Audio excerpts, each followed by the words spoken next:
राजकारण, समाजकारण, मनोरंजन, क्रीडा, संस्कृती, गुन्हेगारी, कोकणातील प्रत्येक घटनेवर असणार आहे आमची नजर।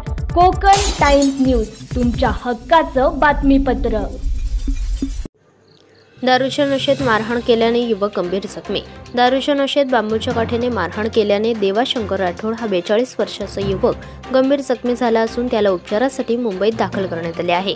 महाड शहराजवळील नातेखिंडमध्ये प्रमोद गोपीनाथ पार्टी वय वर्ष 52 राहणार तळोशी येथील रहिवासी असून त्याने दारूच्या नशेत देवा शंकर राठोड वय वर्ष 42 राहणार नातेखिंड याला शिवीगाळ करण्याचा प्रयत्न केला।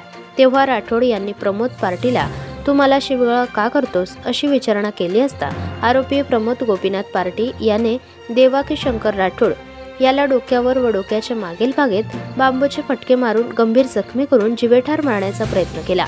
देवा शंकर राठोड हा गंभीर जखमी झाल्याने त्याला अधिक उपचारासाठी मुंबईत दाखल करण्यात आले आहे।